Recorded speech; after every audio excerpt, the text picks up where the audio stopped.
kingdom of Hornest, 15 minutes after Vesporio left Beetlefield.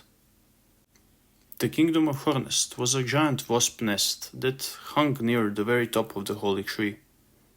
In the past few seasons, the kingdom of Hornest, or the nest as the wasp folks often called it, had been through a lot. The old wasp queen was overthrown by her own daughter, Hornetta, who felt great repugnance towards her mother, with whose leadership Hornetta thought the kingdom of Hornest saw no chance of surviving the grand menace whose doomsday was getting closer and closer each passing minute. Thus she had hired 11 assassins to murder her own mother, which would make her take over the kingdom.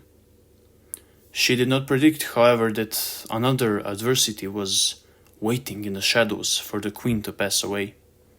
This adversary was none other than Caesar the Cunning, one of the great knights, who were thought to be long gone, as the last time any of them were seen in public was when Lucana the Sharp won the ultimate showdown over 8 seasons prior to the queen's downfall.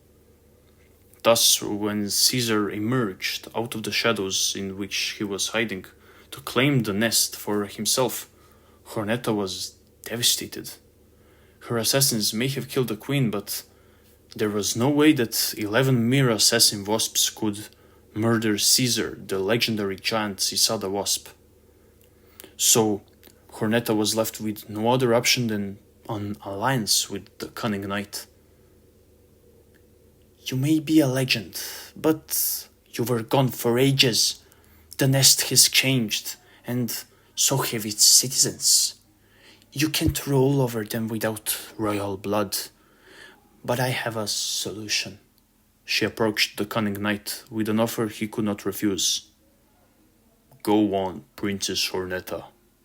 Caesar fell right into her trap. "Become my husband. I become queen. You have royal blood and, along with it, the trust of all citizens of the kingdom. We both win," Hornetta said, without a single stutter, or any showing of fear or anger. She sounded confident in her plan. "You speak to me with no fear, no hesitation, emotionless, cold.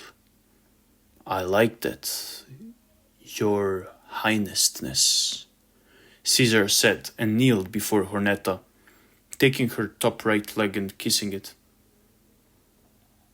"I'll prepare the ceremony for us, Lord Caesar," Hornetta said with the same tone from earlier, and while she did not know where Caesar was all this time, why he was hiding, nor what had happened to the other knights and King Dabir, she knew that this was the only way she could ever get a throne for herself, and that if she asked too many questions, Caesar wouldn't hesitate to murder her on the spot. That was why Hornetta settled for ruling alongside Caesar, at least until she figures out how to get rid of him. "Who dares fly there?" one of the wasp guards yelled when he saw someone flying near the entrance to the nest. "Calm down, Wendell. It is I, Great Vesporio," Vesporio said to Wendell, the guard who seemed frustrated to see Vesporio. "I am not calling you that. What are you even doing here? Aren't you supposed to be watching over Beetlefield in case something happens?" Wendell asked Vesporio. "That is exactly why I am here, Wendell. Something did happen in Beetlefield. 2 things to be exact," Vesporio said in a cocky tone. Whatever, go on, I guess." Wendell let Vesporio enter the nest. On the inside of the nest was a town filled with cellular hexagon-shaped houses. Each one was the same size, enough to fit a couple of wasps inside. All except for one, a giant hexagon tower that ran the entire height of the nest. It was the so-called Hexagon Tower, the palace where Lord Caesar and Queen Hornetta resided. It had 5 floors, each floor having its own purpose. whether it was storing weaponry and armor, having a dedicated training camp, or simply being a large bedchamber. Vespurio knew that he needed to go to the third floor, where Caesar personally trained soldiers around this time of the day. Since the entrance was at the very bottom of the nest, Vespurio was currently at floor 1, so he headed to the entrance to the Hexagon Tower, where another guard stood. "Oh, isn't that the self-proclaimed great Vespurio? What are you doing here?" the guard asked Vespurio. "I am here to tell Lord Caesar something of utmost importance, Harlow," Vespurio shrieked. "All right," Harlow said, and let Vespurio enter the tower. So the latter rushed upwards to reach the third floor as fast as he could. "Excellent job. You are almost ready for the upcoming battle," Caesar told soldiers who had just finished their training. "You are free to Lord Caesar!" Vespurio shrieked loudly when he suddenly entered the training camp. This startled Caesar, who turned to Vespurio and flew towards him at full speed. He grabbed Vespurio and pinned him to the ground, saying, "Just what the hell do you think you're doing? Wait, aren't you the one I sent to look over Beetlefield?" Yes, Lord, that's me," Vespurio muttered. "Then what the hell are you doing here? Tell me one good reason not to end your miserable life," Caesar menacingly demanded. I have two reasons, actually, my lord," Vespurio fearfully exclaimed. "Then say them. Ants in Beetlefield, lord." "Ants?" Yes, lord. Two ants." Caesar was thinking for a few moments, then continued. "That is interesting." Still, Caesar put more pressure on Vespurio. "I do not think that ants alone are worth the disturbance you've caused me." That is not all, sir. Those were no ordinary ants." When he heard this, Caesar released the pressure he put on Vespurio. "Go on." "Yes, my lord. Those ants, they were carrying none other than the legendary Ozara's blades, sir." "What?" Caesar's shocked face came closer to Vespurio. "Are you sure?" "I am, sir." "Are you certain?" Yes, sir, I am. I couldn't believe it neither when I saw it with my own eyes." "I see." Caesar finally let go of Vespurio and said, "I'll have to look into this. What is your name again?" "Vespurio, sir," Vespurio said proudly. "Vespurio. If it turns out you're correct, you will be greatly rewarded, as two Ozara's blades are surely going to greatly benefit us in the upcoming battle.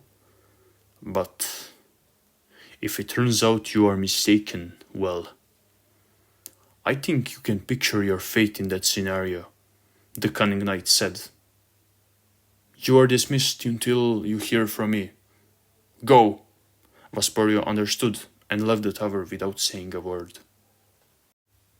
In the meantime, Beetlefield. "Here it is," Dara told Nathan. "So this is the place. Do you want to come with us?" Nathan asked Dara, who seemed to be surprised by this question. "Do you think I should?" Dara honestly asked Nathan. "I don't know," Nathan answered plainly. "I think you should," Antonio swiftly said. The other two bugs looked at him. I think you should go with us and apologize to Hercules. I've heard about what kind of person you were in your yacht. But that is in the past, Dara. I believe that everyone can change if they try hard enough.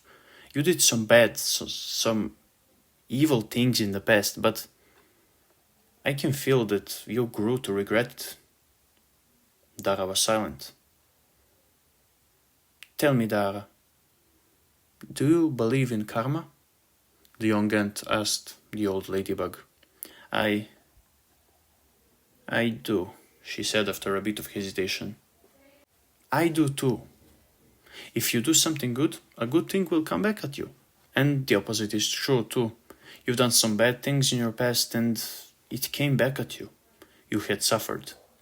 But I think you've suffered enough. I think you can turn things around, and the first step would be apologizing to Hercules for what you did. Dara's eyes got teary again. You're right. You're right, Antonio. I can't fix the past, but I may be able to put those things behind me and move forward. Antonio smiled. Nathan, who did not believe in karma, who thought that Antonio's views were those of a child, did not intervene, as he has already seen the kind of magic Antonio's childish yet charming heart can do to others. He's seen it with Antonio and the Queen, and now with Dara too. He too smiled. Let's go inside then. And so the three entered Hercules' house.